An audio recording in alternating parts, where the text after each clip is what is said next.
Hello, welcome back to Rev Endurance Sports and another edition of Cycling 101.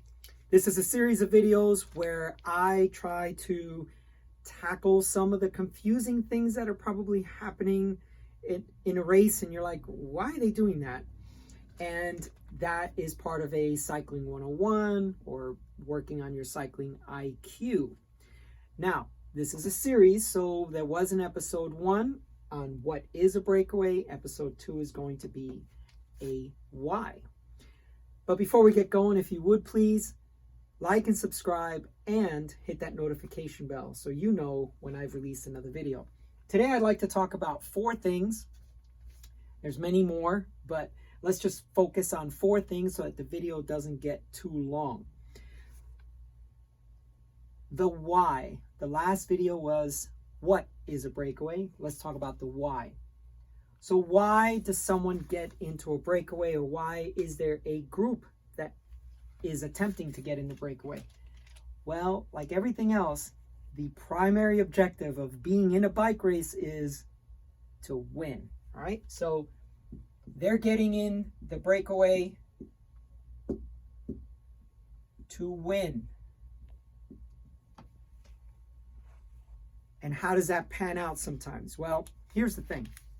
Sometimes in the breakaway, you've got people that, let's say there's 4, 5, or 6 of you in that breakaway, and the way the stage is going to end, or even if it's a one-day race, if the way that race looks like it's going to end with, let's say, a flat run-in to the finish line, and you're a sprinter, and you're in your breakaway group of 4 or 5 other riders, and you're the strongest sprinter, or maybe you're not an exact sprinter, but you have sprint ability compared to the other riders in your group, well, your chances are much better being in that group of 5 or 6 riders than it is back in the main field where you've got all the quality sprinters out of 23 teams of 8 riders each.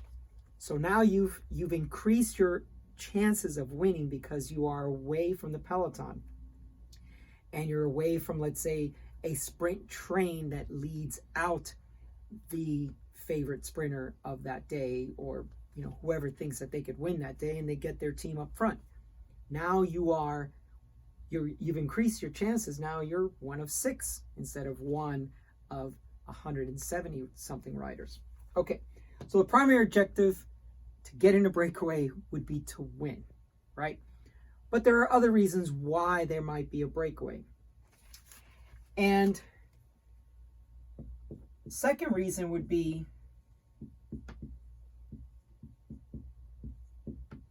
team tactics. It may be that as a team, you say, well, out of my 7 or 8 riders, Johnny, you're going to be in the break today. If Johnny goes in the break, successfully gets into the breakaway, then the other 6, 7 riders can sit in the peloton, draft, keep fueled properly, hydrate properly, because they've sent one rider up to get into that breakaway. That rider's going to work hard for the next 3, 4, 5 hours, while the rest of the team is sitting in, as the term is called, sitting in the peloton, and they're not doing any work. As a matter of fact, if you have a guy in the breakaway, most of the teams understand that you're not going to go to the front of the peloton and chase down the breakaway when it's time, to get closer to the finish line. Let's say it's 30 kilometers out or 50 kilometers away. That time gap can continue to grow between the breakaway and the peloton, and you don't have to do anything because your excuse is, hey, I've got a man in the break. So that's one team tactic. You can get your team to rest and recover for a little bit. Another team tactic would be maybe you send a rider up the road because for the same type of reason, the other team, let's say the leader, the team with the leader on their team They have to chase that breakaway down if they want to keep that leader's jersey. Again, you basically sent one rider up the road. They're going to suffer for 3, 4, 5 hours, but you can relax. The other teams have to chase the 4, 5, 6, 10 riders that are up the road. All right, we're going to talk more about team tactics later, but let's move on from that one. The other is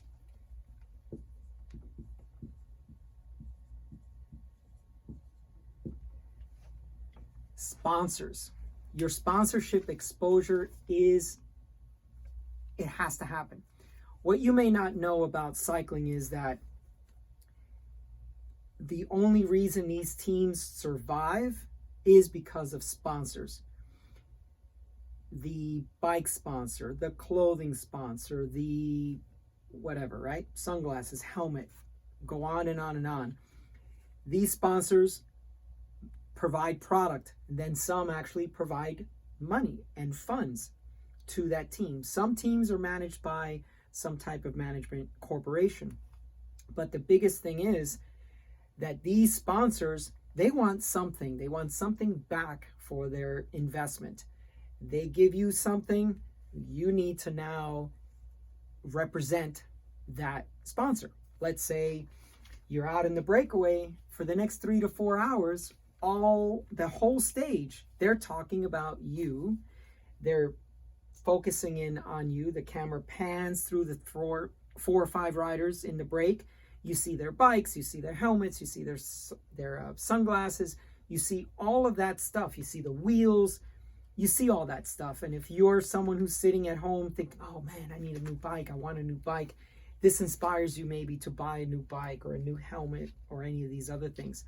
But additionally, let's say you're a Deceuninck Quickstep, I hope that I pronounced that right. They are a window company, I believe, and then Quickstep is a flooring company. You know, this continues to give the exposure to these brands. And during the time of Pantani, which someone you should look up, when he raced for Quickstep, this was a huge, there was a biography movie on Pantani, Marco Pantani, and the Quickstep people even said it. Our business grew significantly because he was always wearing our stuff. All right, so anyway, sponsors, it's really important for them to get airtime when you're out there racing. Another reason may be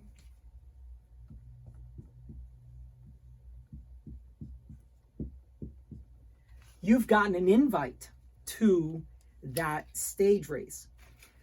If you're a team that is not part of the World Tour, and the World Tour teams, there's 19 of them. It was established back in 2009. There's been many different names to the top level teams, top level cycling teams. So then there's continental teams and so on and so forth. Maybe that's another video as well. But if you've gotten an invite to the team, so let's talk about the Tour de France that's going on right now. There's 23 teams racing.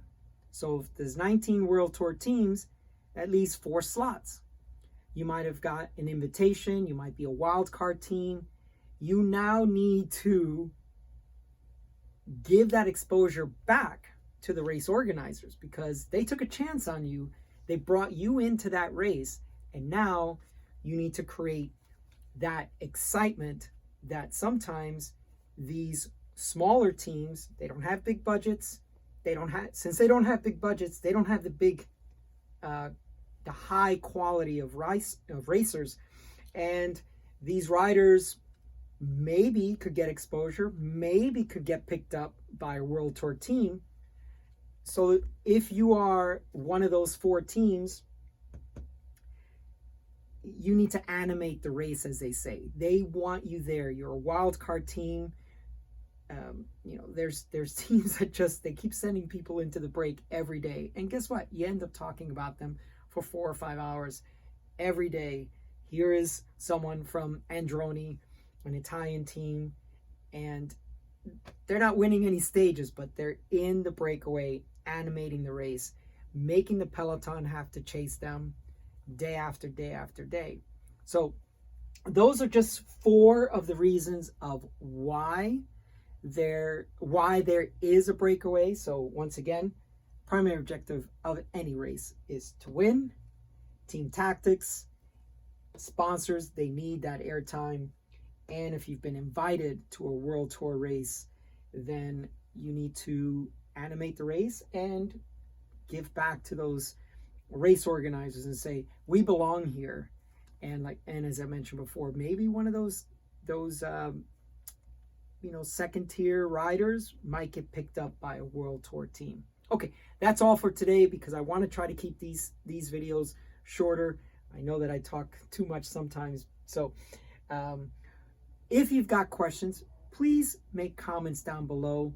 I want to make this series of videos educational for you, and I want to be able to address the things that, oh, I don't know what that means. Let's ask George.